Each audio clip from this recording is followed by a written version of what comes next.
Welcome back, venturers. It's time for another discussion about VNs.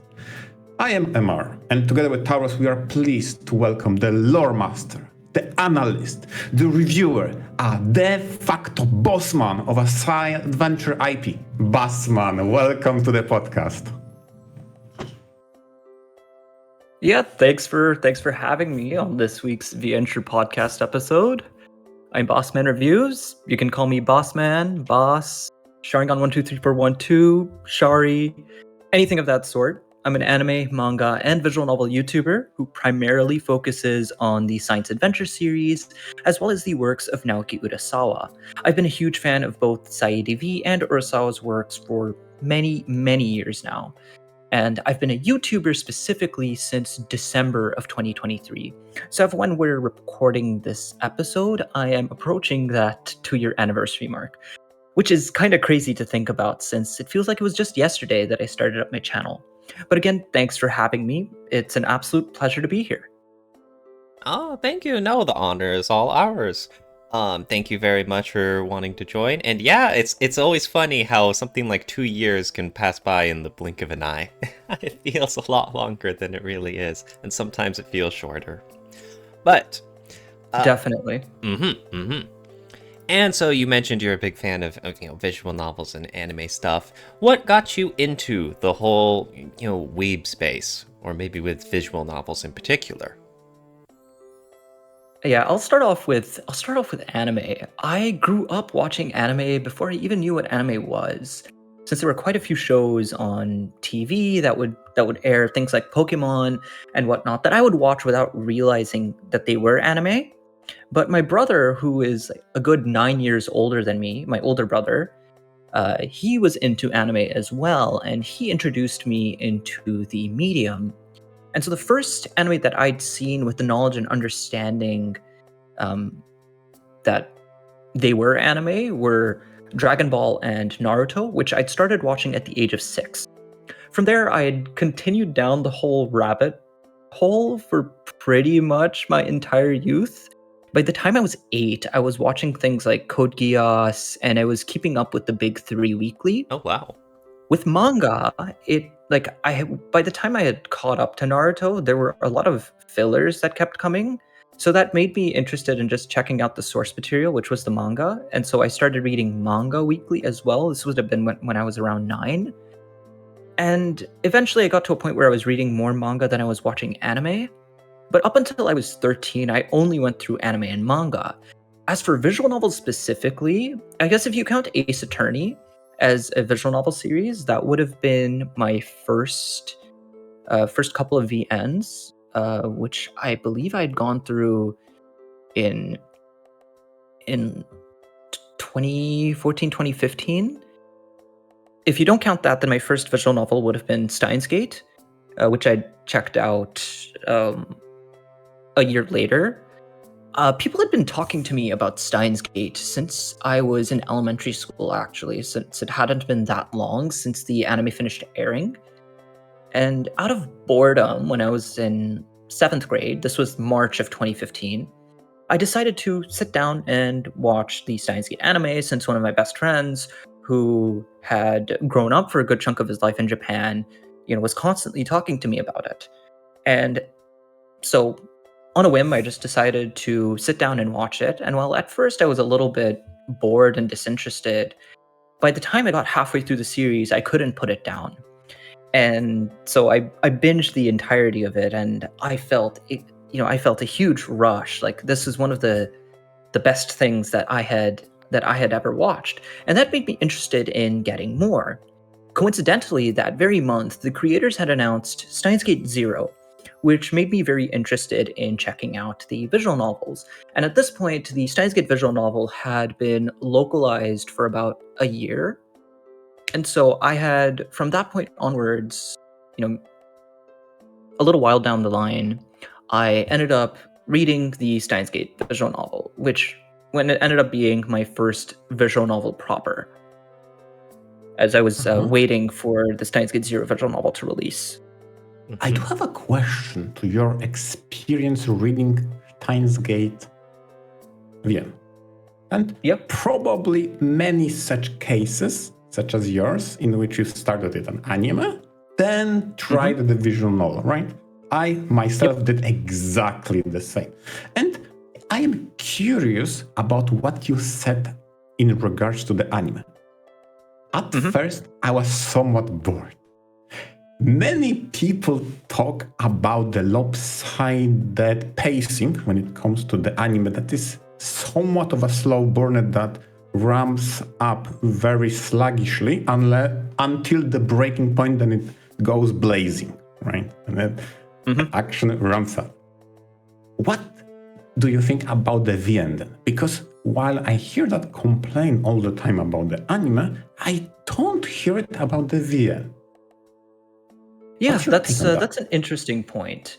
I think that VNs in general just tend to be slower. It's a design that you see with a lot of visual novel series, and not just with Steins Gate and a good chunk of SciADV, but with the medium at large. So people who play visual novels tend not to really talk much about, oh, this part of the game is slow, this part of the game is fast. It's like, okay, well, this is just a visual novel. Steins Gate is about the same length as like the average full-length visual novel, about 30 hours or so long.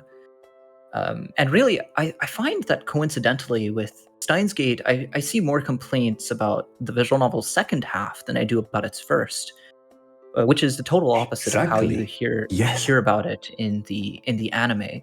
And that is interesting, but I guess it just ends up having to do with the particular circumstances that surround each medium's version of the story.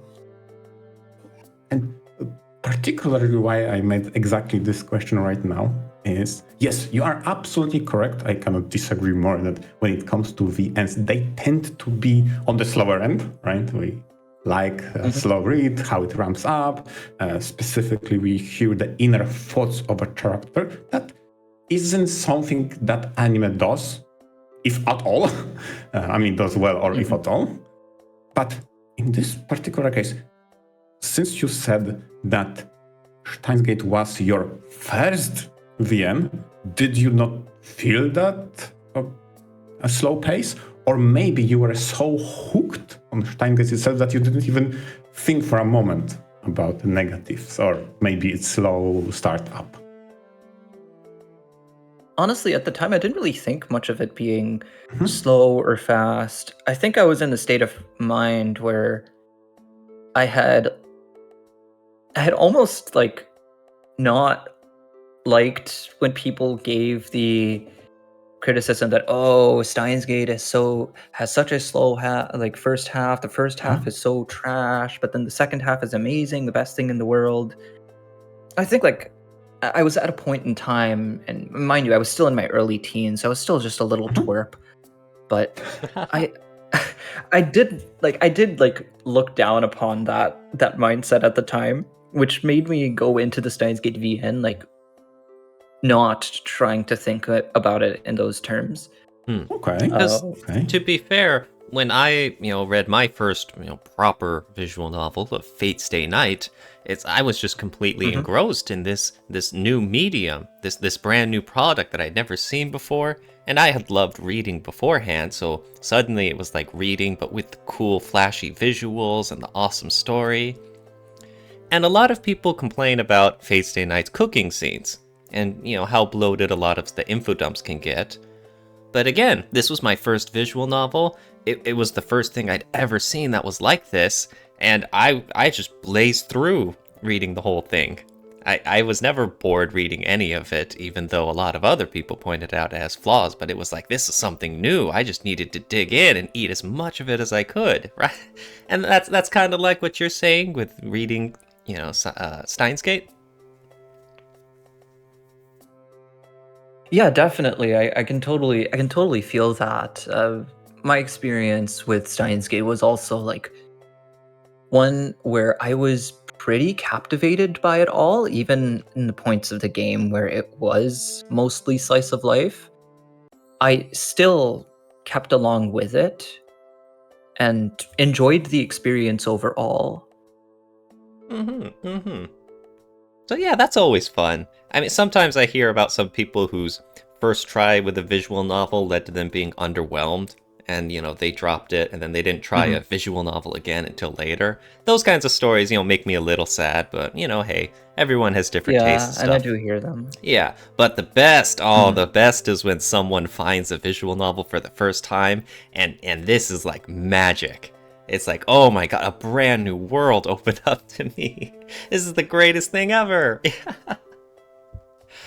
Yeah, for sure. It's such an incredible medium. There's so many stories out there that can only be told in visual novel form.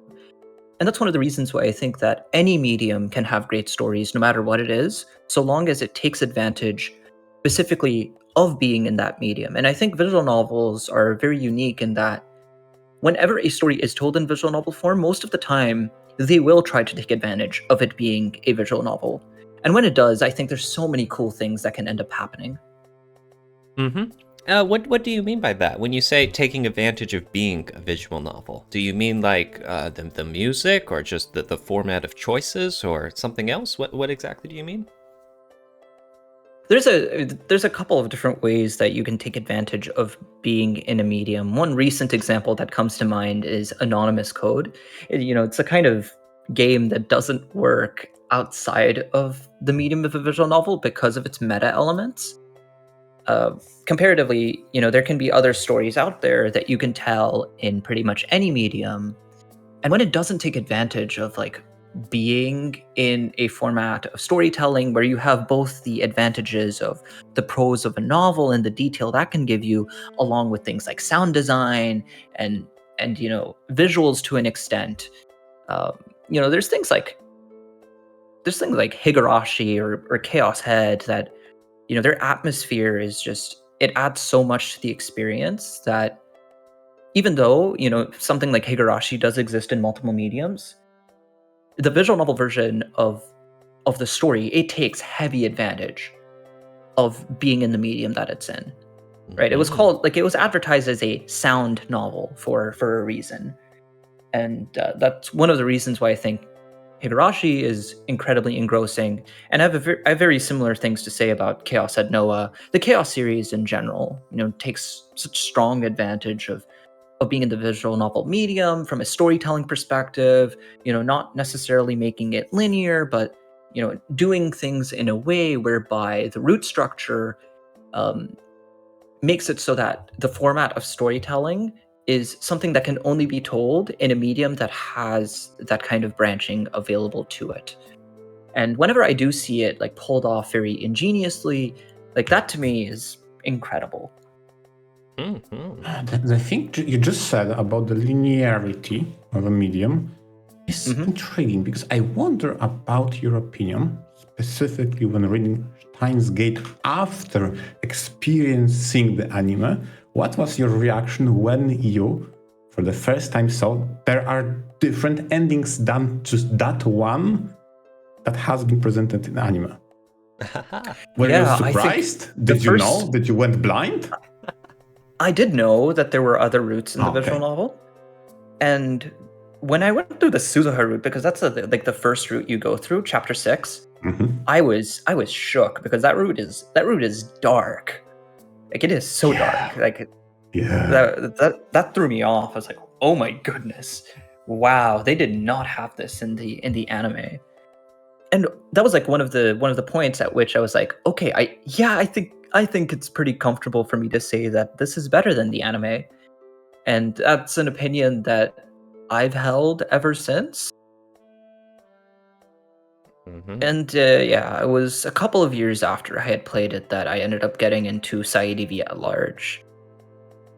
I wanted to ask you on that. I want to expand on that, because you made a claim in one of your videos about the Steins Gate adaptation, that despite being praised widely by many, has some major flaws.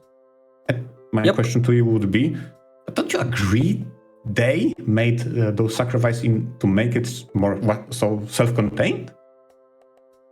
That is exactly what their intent was with a lot of the changes that they had made with the anime adaptation.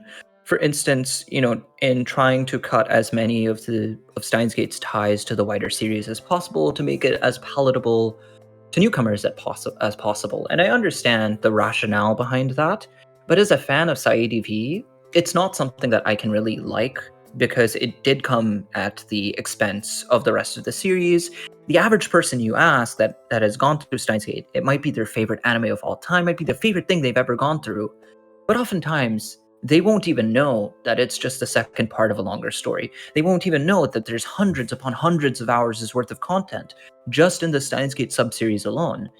And even like those cuts aside, there's certain things that the anime adaptation did, like in its handling of chapter 9, that had nothing to do with like being self-contained or not, when we're just like poor adaptation decisions in my mind. So even though it's largely a very good adaptation, a very good anime, it has significant flaws that I could not ignore. Yeah, and by no means you take my question as a defense, or maybe that I agree with the sacrifices. I definitely relate to what point you made in the video with the character of Brown and how much more interesting that person was in the source material in comparison to the anime and what they did there. To me, the first time reading, and unlike you, I went in blind, so I was quite surprised knowing that, or experiencing that there are some routes and choices in the VN.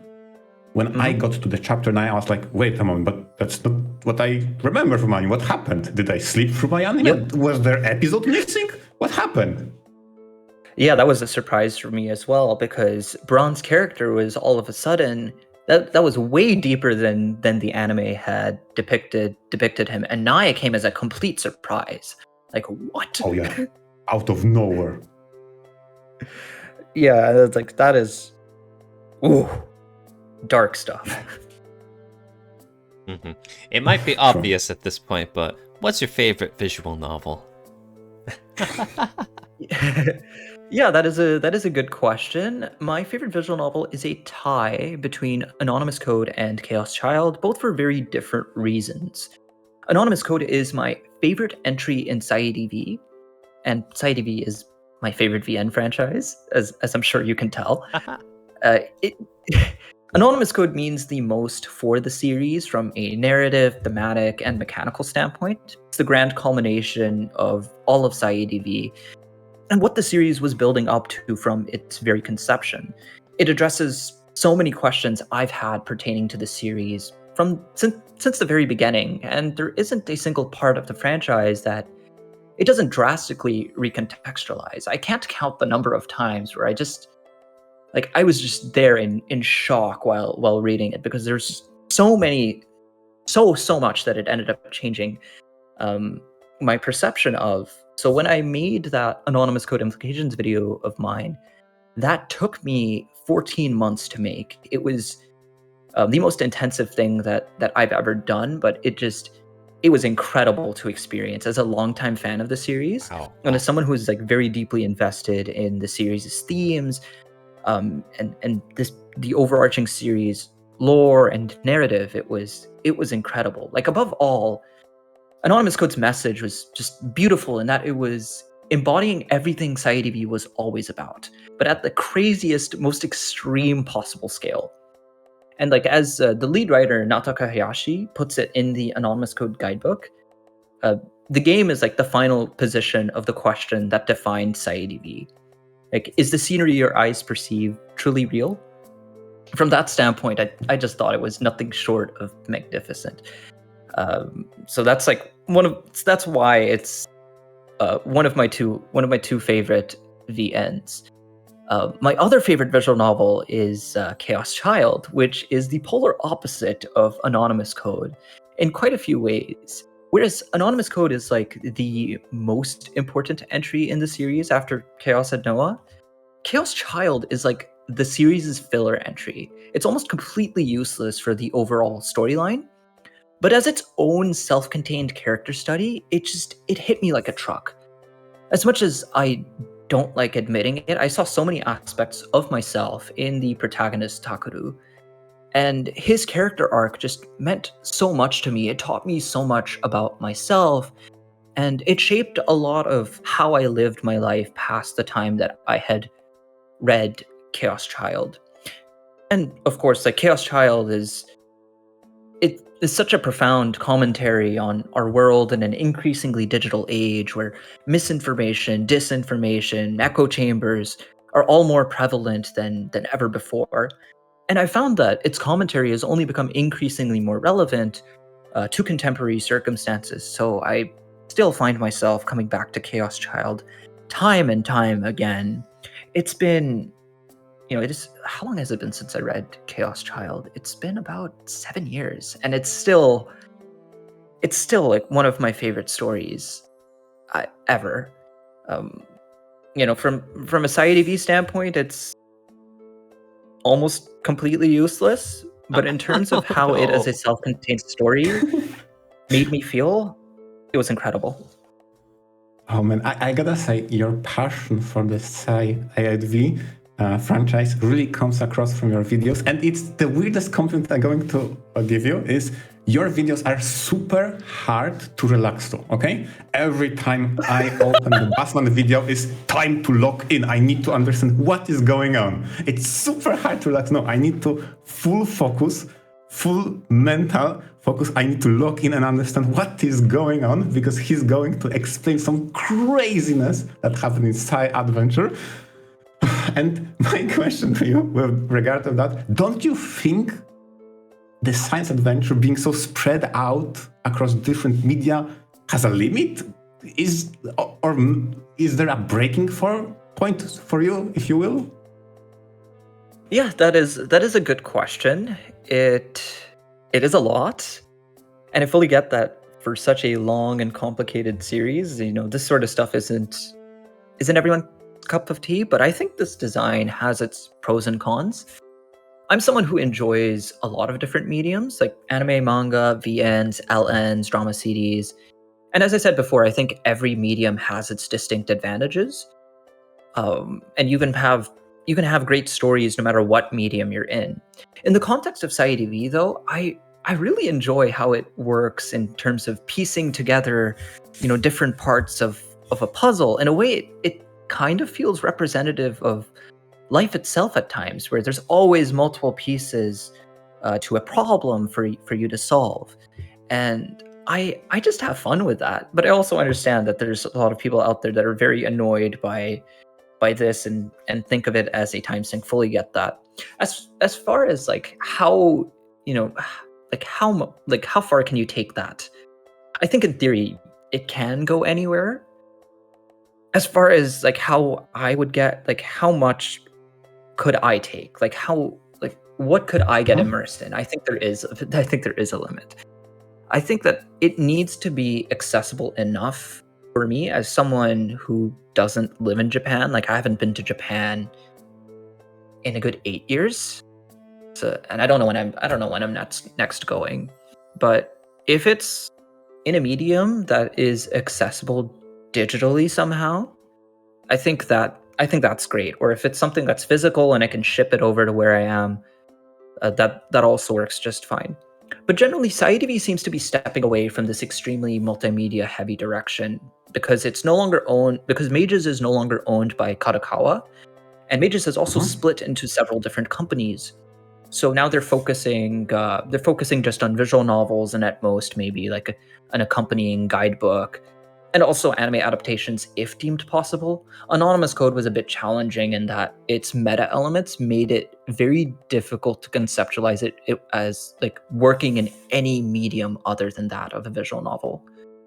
But they are looking to continue adaptations.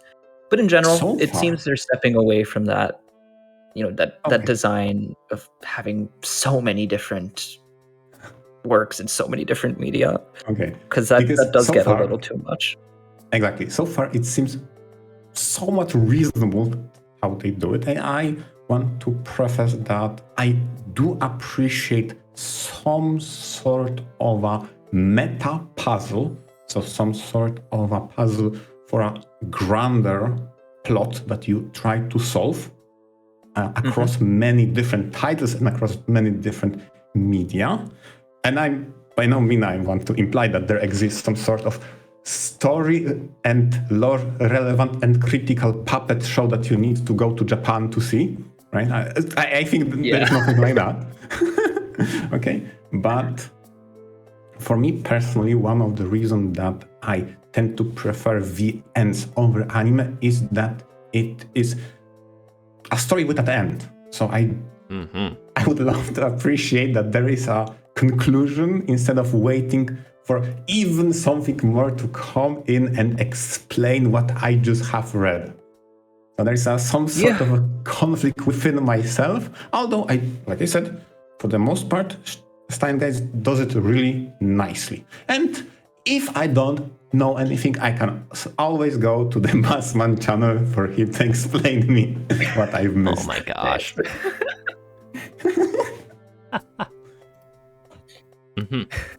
On a completely different note, that's fine. Who is your profile picture character? Is he involved in one of these science adventure series or anonymous codes or something? Yeah, that is an excellent question. My profile picture is Takaoka Polon from Anonymous Code, the protagonist of the game. I've had this profile picture for a good while now, since Anonymous Code was a game that took 7 years to release from the time it was announced. And the whole meme back in the day was that, this game is just never coming out. And I was eagerly awaiting it. So during that wait, I just made my profile picture into Polon from Anonymous Code, irrespective of how the game was going to turn out. But lo and behold, the game actually did come out, and I really liked it. So I've kept my profile picture like that ever since. There's a lot of people that have told me that if I were to change my profile picture to something else, they wouldn't recognize who I am anymore. Oh, so ain't that the truth? Yeah. I've kept it simple. Nowadays, it's like your profile picture is so much of an identity of what your channel is or how people recognize you. And if you're not in the habit of like regularly changing it, everyone's like, oh no, that is you. You turn into a stranger if you ever change the profile pic. Yeah, pretty much. So Taurus, if you ever were to change a profile picture, I can't recognize you anymore. Exactly. You're Taurus from Zero Times Dilemma, or wait, Virtue's Last Oh Word. god, don't even say that. Oh, okay. Simmer down. Okay. And yeah, you've always got the S profile picture from Blaze Blue. True. I can't. Now, it'd be a little awkward trying to change that now that we've got our branding. Yeah, I know. Aye. Speaking of branding, in a sense, Bossman, you've got your own YouTube channel, right? That I do, yes. What inspired you to become a YouTubing content creator for this, this whole weeb space? Yeah, so for the better and for the worst, the pandemic had completely changed me. I had a very premature end to my time in high school where I had no graduation ceremony, my IB exams were canceled, and my predicted grade just became my actual mark. And then I basically had 6 months to myself between the end of high school and the start of my undergrad. And during that time, I started watching a lot of anime and manga YouTubers, including one of my high school classmates who actually went on and did become an anime YouTuber. And one day I thought to myself that I can totally do that stuff too. I have a lot to say about so many different series, and I've done some basic video editing before. So I started working on a number of different video essay scripts throughout both that summer in between the end of high school and the start of my undergrad, as well as throughout my entire first year of my undergrad. And eventually I had mostly finished one video on 20th Century Boys, but I was a little dissatisfied and embarrassed by what I had created. So despite having finished a full 20-minute video essay, I didn't end up uploading it. But flash forward to December of 2023, the end of what was my first semester of my last year of my undergrad, I saw this fan animation of 20th Century Boys by Jacqueline Ibrahim, and it gave me a reminder that I had finished one video essay on this series that I just never uploaded. So on a whim, I decided to upload it, and to my surprise, it was very well received. and people were supportive of me continuing. So from there, I continued on with my next project being about the canonicity of the Steins Gate movie. And from there, I went on to make a video essay about Naoki Urasawa's Happy, and then a big SciADV beginner's guide video. And every time I had made a video, people only became increasingly more supportive of my channel, especially within the SciADV sphere, where coverage of the series on YouTube was rather limited. And seeing as I had a whole decade's worth of experience with SciADV, I saw a chance to fill in a big void on YouTube that others weren't really taking advantage of. And so that's more or less been my rationale for, how I got into YouTube. And since then, it's mostly been a space for me to express myself. Wow, congrats. That's very impressive. I know, that whole pandemic and stuff in 2020 and that area was really difficult for a lot of people. But every so often you hear of some success stories like yourself of people who managed to find new hobbies or pursue some passions in the meantime. You mentioned that there wasn't really much of a niche for the whole science adventure series stuff on YouTube. From me, from an outsider looking in, that sounded a little surprising because the Steins Gate anime is usually so well regarded in, anime circles. But you're saying that there really wasn't much coverage of the series on YouTube at the time? There wasn't. There were a good number of YouTubers that covered Steins Gate itself specifically, but they typically centered mostly around the anime. And if they had read the visual novel, they hadn't gone through most of the rest of the franchise. And I ended up feeling, as a fan, like there was so much to the series that nobody talked about, and that saddened me. And I felt that I could be that change, right? I know enough about the series to talk about it. There's no shortage of video essay topics with this series. It's so long, there's so many pieces to it, it's a continuing series. So for the time being, I am not running out of ideas anytime soon. But for SciADV at large, it was especially true that, there was nobody out there that was talking about, say, the twists from the center root of Chaos Head Noah, or, the overarching series narrative for SciADV. There wasn't really anyone out there. There were a couple of YouTubers that did review, some of the localized SciADV games when they had come out, and they inspired me in part to start up my channel as well. But there was just so many parts to the series that nobody really talked about, and I thought that was a shame. Impressive. So you've been doing this for quite a while now, and I guess what have you learned the most on your YouTubing journey? That's another good question. It's tough to say one thing in particular that I've learned most, but I did have a couple of lessons in mind. One is that conventions are a great way to promote yourself, especially in your early days as a YouTuber. So what I would end up doing is I would host panels at conventions and I would promote myself as Bassman Reviews. And I found that it was a very good way to get people invested in my channel, invested in what I cover. And I got a lot of subscribers just from hosting conventions. So especially in your early days, conventions are a great way to promote yourself. In terms of viewership, another lesson is that your thumbnails are super duper important. Really more so than the quality of your videos themselves, which is on my end a little bit of a shame, since I'm not the best in terms of graphical and video editing. So both my image and my video editing are fairly minimalistic, but they're also in my own style. And I think having things in your own style is good for promoting your own brand, since it makes viewers recognize you. It's a good part of brand recognition. Your thumbnails don't need to be fancy, but they are a very important thing. Oftentimes more important than your actual content. But sometimes, even despite making, a really strong thumbnail, you'll find that some video topics just don't garner much interest. And every now and then, that's fine. Sometimes you have to make videos for yourself and yourself alone. Otherwise, you'll just get burned out by continuously trying to please others. So above all I'll else, say, be yourself.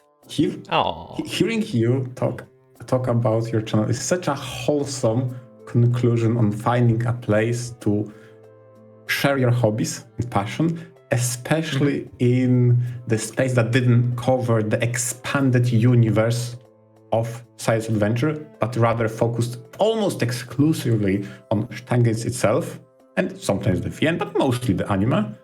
Now, going back to what you said with thumbnail, I think you are correct, and that's so, how do we say it, so interesting to find your own style instead of copying what works, because you came across a bit more genuine, right? Instead of trying to always do what garners click and feeling fake. No, you do your own stuff, experimenting along the way, but over the course of that journey, you discover how you liked it done. And honestly, I have no problems with your style of minimalistic editing. It has its own charm and it makes you. Like, yeah, that's great.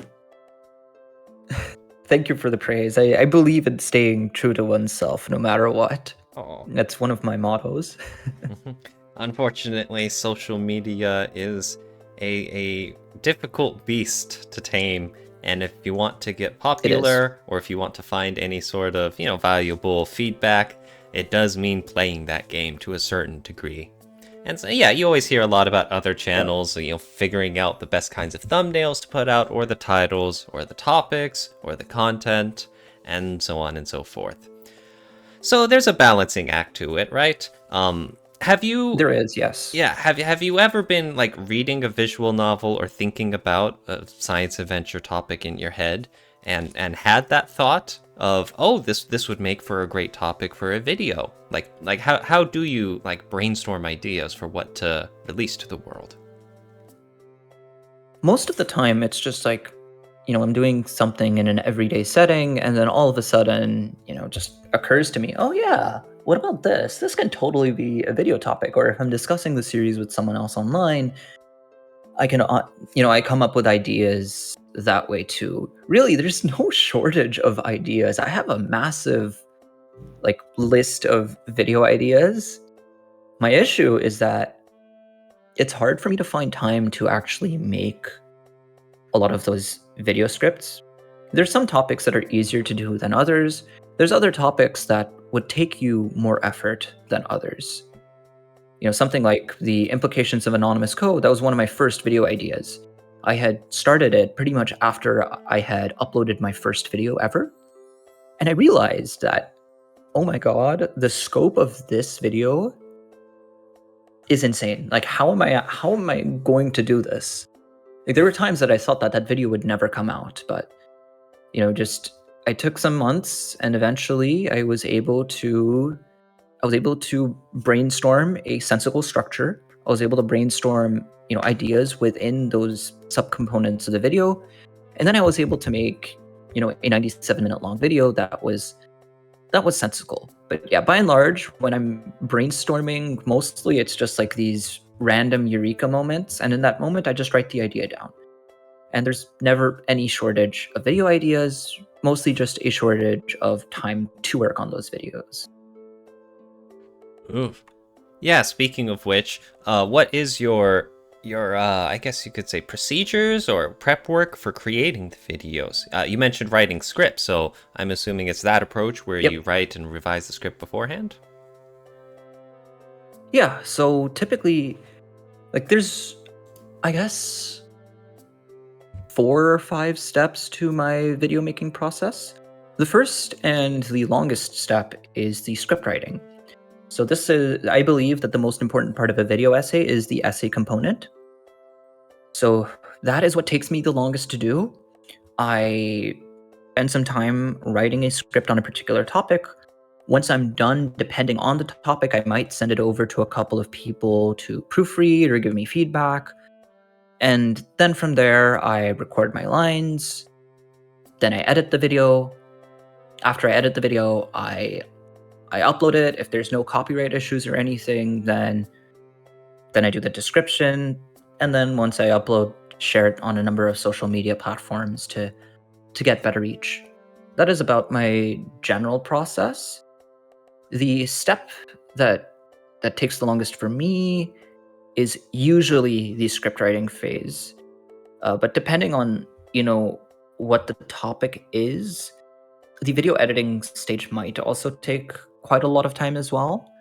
So for instance, my most recent video, the one on Steins Gate Zero's true structure and the concept of world line recursion, that I had spent basically an entire day editing. Oof, Like it just ate up an entire day of my life to edit that half-hour long video. But part of that was because I had stockpiles of footage already. That's one of the reasons that making SciADV videos is a little bit easier for me.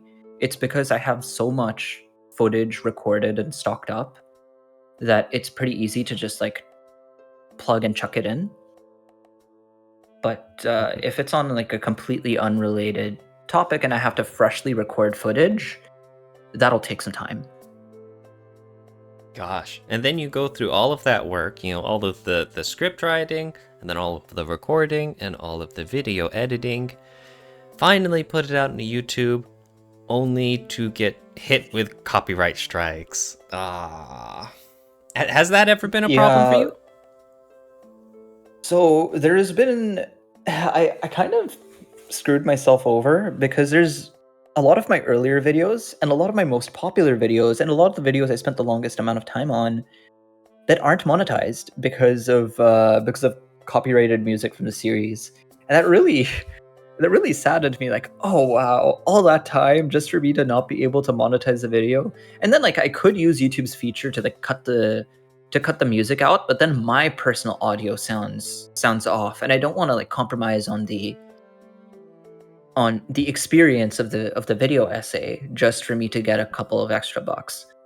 So I decided to forego that revenue from most of those videos. And since I became fully monetized back in March, I have played the system a lot wiser. Yeah, I think there's only been one instance where after uploading the video, I got hit with copyright. And that was my, where the Steins Gate anime fails as an adaptation video. That video, that got a copyright claim by Kadokawa 36 hours after I had uploaded it. So fast. Even though it was performing super well at the time, all of a sudden, boom, I no longer get any revenue from that video. And that really saddened me. I was like, oh, are you kidding me?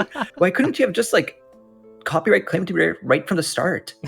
They gave you that sweet taste of freedom and success. Oh. Yeah, and then like 36 hours later, they're like, huh, psych, your video is demonetized. Oh. Got him. Oh my god. Uh-huh. So then, well, if you're able or you're willing to share, are there any, a few beginner tips that any aspiring content creators should be aware of so that they don't get slammed with those takedowns or strikes? Yeah, my advice would be to pay attention to what series you're taking the OST from, and to make sure that you're not playing more than a minute of each soundtrack at a time, and that you fade in and out the audio as needed. You even adjust the timing, slightly slow down, slightly speed up the audio to also help with, making it as transformative as possible. But yeah, just generally don't use too long of a series OST segment when you're using them in your videos if you are covering a more recent series.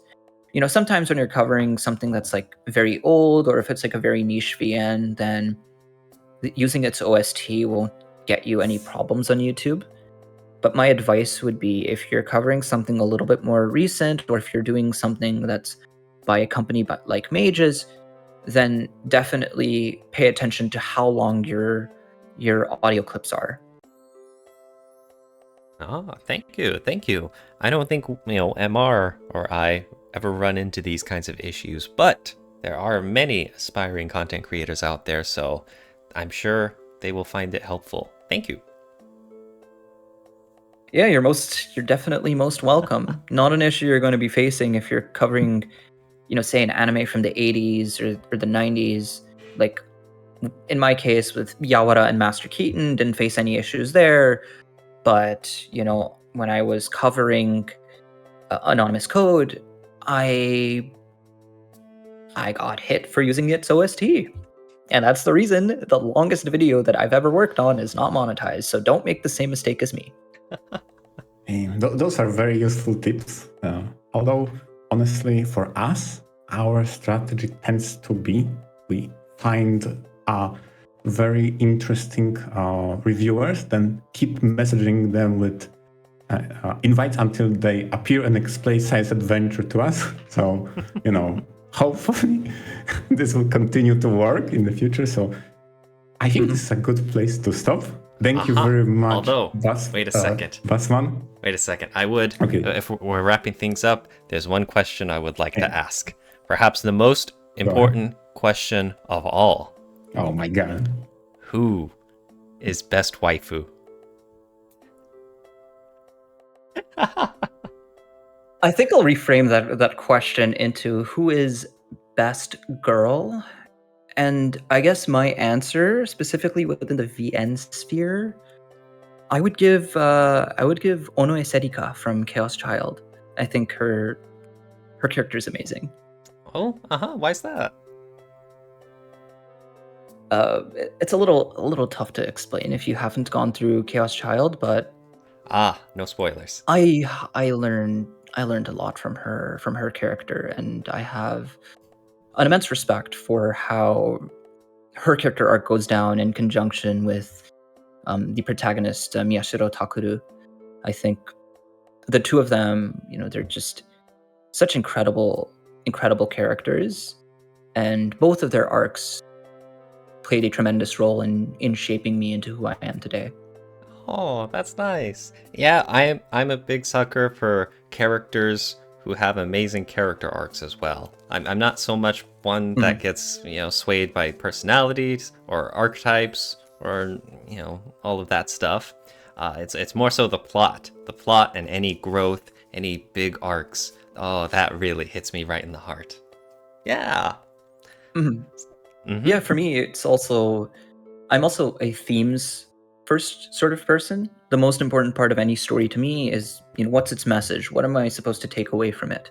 Right? If a story has, some very entertaining characters, but at the end of the day, the only thing I come out of the series with is just mild entertainment, I don't like that nearly as much as if I go through something that is incredibly profound in its commentary and is really trying to say something to its audience. Those are my favorite kinds of stories.